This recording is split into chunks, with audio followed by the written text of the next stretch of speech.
ንህፃናት ትሕቲ ሓደ ዓመት ፈፂሞም ክወሃቡ ዘይብሎም ምግብታት ኩሉ ወላዲ ክሰምዖ ዘለዎ ሓደ መሰረታዊ ሓቂ ኣሎ። ናይ ሓደ ህፃን ናይ ምግቢ ምሕቃቅ ስርዓት ኩላሊትን ከምኡ እውን ናይ ሕማም ምክልኻል ዓቕሚ ካብ ናይ ዓበይቲ ሰባት ፈፂሙ ዝተፈለየ እዩ። ንዓበይቲ ፍፁም ጥዑይ ባህርያውን ውሕስን ዝኾነ ምግቢ ንትሕቲ ሓደ ዓመት ንዘሎ ህፃን ግን መርዛም ወይ እውን ህይወት ዝቐጥፍ ክኸውን ይኽእል እዩ። ኣብ ናይ ሎሚ ቪድዮና ንትሕቲ ሓደ ዓመት ህፃንኩም ፍፁም ክትህብዎም ዘይብልኩም 10 ፍሉያት ምግብታት ብዝርዝር ክንሪኦም ኢና። ብሳይንሳዊ መርትዖታት ዝተደገፈ ዝርዝር ጉድኣት እዞም ምግብታት ክነቕርበልኩም ኢና። ካብዞም ንትሕቲ ሓደ ዓመት ፈፂሞም ዝተኸልከሉ ምግብታት እቲ ሓደ ኣብ ናይ ህፃናት ጭዋዳታት መልመስቲ ዘስዕብ እዩ። ኩሉ ግዜ ነዳልዎም ናይ ጥዕና ሓበሬታ ቪድዮታት ክበፅሑኹም ንቻናልና ሳብስክራይብ ምግባር ኣይትረስዑ።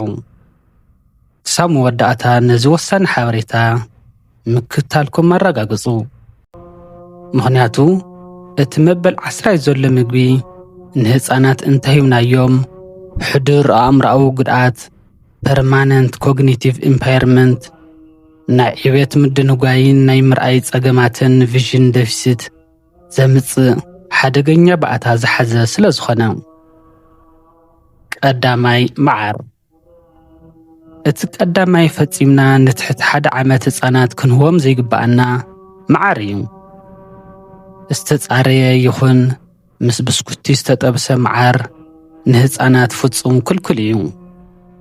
ምክንያቱ ድማ መዓር ብባህሪኡ ክሎስትሪዲየም ቦቱሊኒየም ዝበሃል ባክተርያ ዘስዕቦ ስፖርስ ዝሓዘ እዩ። ዓበይቲ ሰባት ነዞም ስፖርስ እዚኦም እንተበልዒናዮም ኣብ ጨጓራና ዘሎ ብርቱዕ መጠን ኣሲድን ናይ መዓንጣና ባክተርያታትን ነቶም ስፖርስ ቅድሚ ጉድኣት ምብፅሖም ብቐሊሉ የጥፍኦም። ነገር ግን ትሕቲ ሓደ ዓመት ዝዕድሚኦም ህፃናት ገና ዘይማዕበለን ተነቃፍን ናይ ምግቢ ስርዓት ምሕቃቅ እዩ ዘለዎም። ሓደ ህፃን መዓር ክምገብ ከሎ እቶም ስፖርስ ናብ መዓንጥኡ ይጓዓዙ፣ ኣብኡ ድማ ይራብሑ። ከምኡ እውን ብሳይነስ ዝፍለጡ ሓደገኛ መርዛማት ኒውሮቶክሲንስ ይለቁ። እዚ ድማ ኢንፋንት ቦቱሊዝም ዝበሃል ሰሓቲ ዝርአ ግን ከዓ ንህይወት ኣብ ሓደጋ ዝእቱ ኩነታት ይፈጥር። እዚ መርዚ ኒውሮቶክሲን ምስ ናይ ህፃን መትኒ ይተሓዝ እሞ ንጭዋዳታት ከም ዘይሰርሑ ይገብሮም። ቀዳሞት ምልክታት ድማ ከቢድ ድርቀት ከብዲ፣ ንኽበኽዩ ዓቕሚ ምሕፃር፣ ከቢድ ድኻም ሊታርጂ፣ ምውራድ ናይ ዓይኒ ሽፋንን ድኹም ጭዋዳታትን እዮም። ብስርዓት እንተዘይተሓኪሙ ንናይ ምስትንፋስ ጭዋዳታት የልምሶም፣ ናብ ትንፋስ ምሕፃር ብሪዚንግ ፌለር ከብፅሖም ይኽእል። ስለዚ ፈፂምኩም ዕድል ኣይትሃቡ። ክሳብ ቀዳማይ ዓመት ልደቶም መዓር ፈፂምኩም ኣይትሃብዎም። ካልኣይ ናይ ላሕሚ ፀባ። ከም መምርሒ ኣሜሪካን ኣካዳሚ ኦፍ ፔዲያትሪክስ ናይ ኣዶ ፀባ ወይ ብሓኪም ዝተኣዘዙ ብኣይረን ዝሃብቶሙ ፎርሙላታት ጥራሕ እዮም ንናይ ሓደ ህፃን ቀንዲ ናይ ምግቢ ትሕዝቶ ድሌታት ከማልኡ ዝኽእሉ። ናይ ላሕሚ ፀባ ንኣካል ህፃን ብክልተ ዓበይቲ መንገድታት ይጎድኦም። ቀዳማይ ፀባ ላሕሚ ኣዝዩ ልዑል መጠን ፕሮቲንን ከም ፎስፎረስ፣ ሶድየምን ፖታስየምን ዝበሉ ማዕድናት ይሕዝ። እዚ ድማ ናይ ኩላሊት ፃዕቂ ስራሕ ይፈጥር። ማለት ነቶም ተነቀፍትን ገና ዝምዕብሉ ዘለዉ ኩላሊት ህፃናት ንምፅራይ ክሳብ ዝጭነቑ ተወሳኺ ስራሕ ከም ዝሰርሑ ይገብሮም። እዚ ድማ ንከቢድ ሕፅረት ማይ ሰውነት ዲሃይድሬሽን የቃልዖም። ካልኣይ ናይ ላሕሚ ፀባ ብቐሊሉ ናብ ሰብነት ዝሰርፅ ኣይረን የብሉን። እቲ ዝገደደ ድማ ኣብ ናይ ላሕሚ ፀባ ዘሎ ፕሮቲን ኣብ ናይ ህፃናት መዓንጣ ቁጥዐ ብምፍጣር ብዓይኒ ዘይርአ ምፍሳስ ደም ማይክሮስኮፒክ ብሊዲንግ ከስዕብ ይኽእል እዩ። እዚ ምፍሳስ ደም ምስቲ ኣብ ምግቢ ኣይረን ዘይምህላው ተደሚሩ መብዛሕትኡ ግዜ ናብ ከቢድ ናይ ኣይረን ሕፅረት ዘስዓቦ ዋሕዲ ደም ኣይረን ዴፊሽንሲ ኣኒሚያ የምርሕ። ነዊሕ ግዜ ወሲዶም ዝተገበሩ መፅናዕትታት ከም ዘርአይዎ ንትሕቲ 1 ዓመት ህፃናት ናይ ልሓሚ ፀባ ምጅማር ብሰንኪ ሕፅረት ኣይረን ዝመፅእ ናይ ኣእምሮ ዕብየት ፅልዋታት ከም ናይ ውልቃውን ማሕበራውን ከምኡውን ናይ ቋንቋ ፀገም ይፈጥር። ብሓፈሻ ናይ ዕብየት ምድንጓይ የስዕብ። ሳልሳይ ጨው ኣብ ምግቢ ምውሳኽ።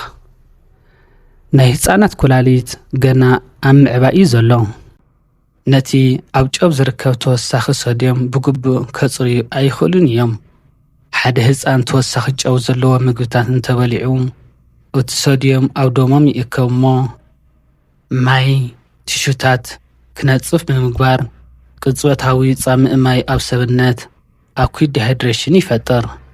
እዚ ድማ ንቲሹታት ክጎድእ ልዑል ፀቕጢ ደም ክፍጠር ከምኡውን ኣብ ልብን ሰራውር ደምን ነዊሕ እዋን ዝፀንሕ ተፅዕኖ ከስዕብ ይኽእል እዩ። ከም ቺፕስ ንዓበይቲ ተባሂሎም ዝዳለዉ ዕሹጋት ምግብታት ዝለዓለ መጠን ጨው ዝሓዙ እዮም። ስለዚ ንኩላሊት ህፃናት ውሕስን ምግባር ጨው ንትሕቲ 1 ዓመት ካብ ምግቦም ኣርሕቁ። ራብዓይ ሽኮር ሪፋይንድ ስኳር። ሽኳር ዝተሓወሶም ምቁራት ምግብታት ኣብ ህፃናት ንዘጋጥሞ ልዑል መጠን ክብደት ኦቤሲቲ፣ ንሕማም ሽኮርያ ዘቃልዕ ናይ ኢንሱሊን ተፀዋርነት ሜታቦሊክ ኢንሱሊን ሬዚስታንስ ከምኡውን ንቁልጡፍ ምብስባስ ኣስናን ህፃናት የጋልፅ። ስለዚ ሽኮር ዝተሓወሶ ጽማቕ ጁስ ክመቅር ተባሂሉ ንግዓት ሽኮር ምሕዋስ ሻሂ፣ ኬክ፣ ብስኩቲ፣ ከረሜላ ብሓፈሻ ሽኮር ዝተሓወሶም ምግብታት ክነውግድ ይግባእ። ንያዶ ፀባ፣ ሙዝ፣ ኣቮካዶ፣ ፓፓያ፣ ማንጎ፣ ዝበሰለ እንቋቁሖ ዝኣመሰሉ ብምምጋብ ህፃናት ናይ ተፈጥሮ ሓይሊ ወሃቢ ካርቦሃይድሬት ክረኽቡ ምግባር ይከኣል እዩ። ሓምሻይ ዘይተደቕሱ ፍረታት ከም ለውዝ፣ ሱፍ፣ ዓተር ወዘተ። ትሕቲ 1 ዓመት ዝዕድሚኦም ህፃናት ንተረርትን ንክቢ ቅርፂ ዘለዎም ፍረታት ንምድቃቕ ዘድልዩ ናይ ድሕሪት ኣስናን ሞላርስ የብሎምን። እዞም ፍረታት ናብ ጎረሮ ብምሕላፍ ሽዑ ንሽዑ መተንፈሲ ኣካል ክዓፅው ይኽእል እዮም። ስለዚ እዞም ምግብታት ንህፃናት ትሕቲ 1 ዓመት ጠቐምቲ ስለ ዝኾኑ ጥሒና ብደንቢ ኣልሒምና ምስ ጸባ ኣዶ ወይ ፎርሙላ ጸባ ወይ እውን ምስ ገዓት ሓዊስና ክንህቦም ይምከር። ሻሻይ ፋንድሻ ብዙሕ ወላዲ ፋንድሻ ልስሉስ ፎኪስን ንህፃን ክምገቦ ውሕስን ዝመስሎም ኣለዉ። እዚ ግን ኣዝዩ ሓደገኛ ዝኾነ ፍጹም ጌጋ ኣረዳድኣ እዩ። ፋንድሻ ካብቶም ትሕቲ 4 ዓመት ዝዕድሚኦም ህፃናት ናይ ምስትንፋስ ምዕጋት ሓደጋታት ዘስዕቡ ሓደ እዩ። ሻብዓይ ዘይበሰለ እንቋቁሖ ልክዕ ከም ለውዝ ጽቡቕ ገይሩ ዝበሰለ እንቋቁሖ ኣለርጂን ንምክልኻል ይሕግዝ እዩ። ነገር ግን ጥረ ወይ ዘይበሰለ እንቋቁሖ ዓብዪ ሓደጋ የስዕብ እዩ። ህፃናት ትሕቲ ሕማም ናይ ምክልኻል ዓቕሚ ስለ ዘለዎም ብምግቢ ዝመፁ ተመሓላለፍቲ ሕማማት ኣዝዮም ተቓልዓቲ እዮም። ዘይበሰለ እንቋቁሖ መብዛሕትኡ ግዜ ሳልሞኔላ ዝበሃል ባክተርያ ይሕዝ እዩ። እዚ ባክተርያ ኣብ ህፃናት ከቢድ ረኽሲ ሴፕሲስ የስዕብ፣ ንህይወት ኣብ ሓደጋ ዝእቱ ጻምእ ማይ ዲሃይድሬሽን ከስዕብ ይኽእል እዩ።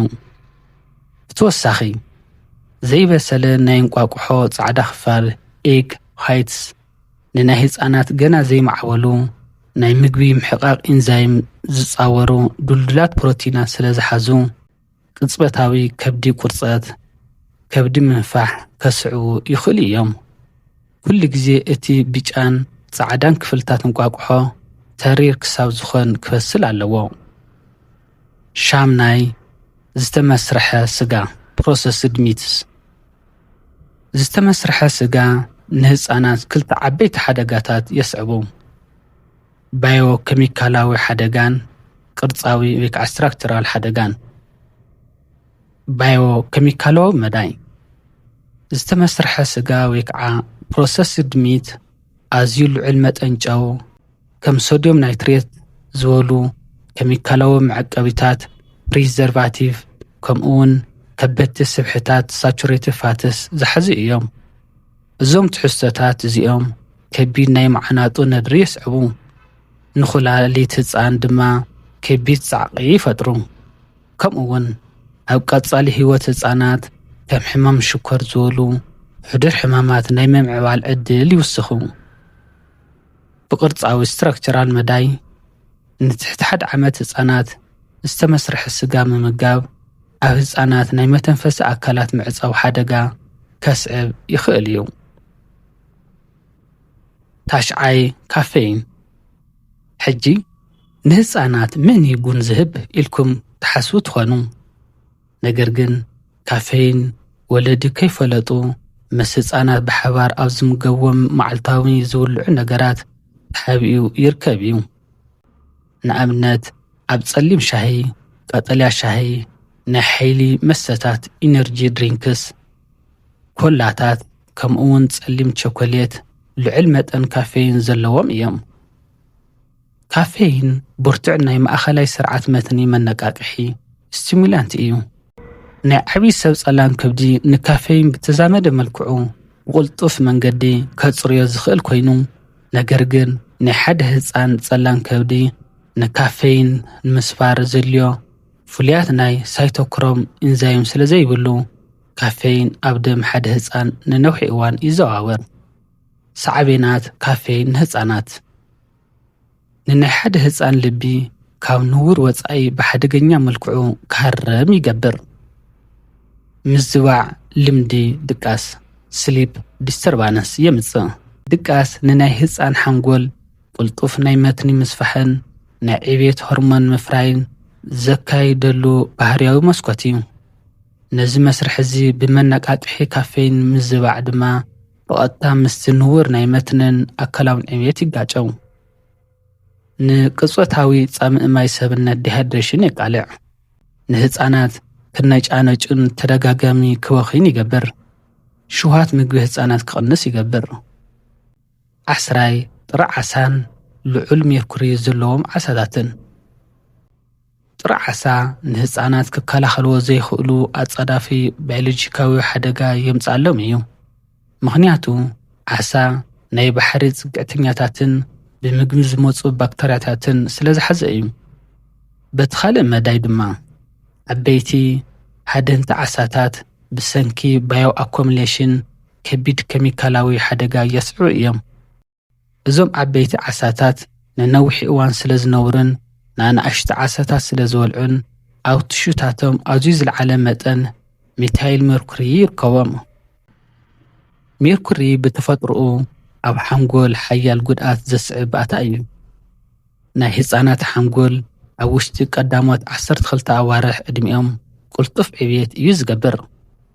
ኣብዚ ከይዲ ሜርኩሪ ዘለዎ ዓሳ ምምጋብ ንናይ መትንታት ጉዕዞ መስመር ኒውሮንስ ሚግሬሽን ፓዝዌይ ከበላሹ ይገብር። እዚ ድማ ናብ ሕዱር ኣእምራዊ ጉድኣት ፐርማነንት ኮግኒቲቭ ኢምፓየርመንትስ፣ ናይ ዕብየት ምድንጓይን ናይ ምርኣይ ጸገምን ቪዥን ዴፊሲት የምርሕ። ትሑት ሜርኩሪ ዘለዎ ጽቡቕ ገይሮም ዝበሰሉ ከም ናይ ዋይልድ ሳልሞን ወይ ጻዕዳ ዓሳታት ንህፃናት ክጥቀሙ ይምከር። ዝርዝር ንህፃናት ትሕቲ 1 ዓመት ንምግብነት ዘይምከሩ ሓደገኛታት ዓይነታት ዓሳ ኣብ ኮመንት ክንጽፈልኩም ኢና። ነዚ ቪድዮ እዚ ክሰምዕዎ ኣለዎም እትብሎም ወለዲ ወይ መዕበይ ህፃናት ናይዚ ቪድዮ ሊንክ ምክፋልኩም ኣይትረስዑ። እነቕርበልኩም ዘለና ናይ ጥዕና ሓበሬታታት ትምህርትን እንተዳእፈቲኹሞም ላይክ፣ ሳብስክራይብ ብምግባር ኣባል ናይዚ ናይ ጥዕና ቻናል ይኹኑ። እሙናት ምንጭታት እዚ ናይ ጥዕና ኣስተምህሮ ኣብ ኮመንት ኣቕሚጥናልኩም ኣለና። ዝርዝር ሓበሬታ መንባብ ትኽእሉ ኢኹም። ንቐጻሊ ክነቕርበልኩም እትደልይዎ ኣርእስቲ ጥዕና እንተሃልዩ ኣብ ኮመንት ይጻሕፉልና። ንቅሓት ንጥዕና ይቕንየልና።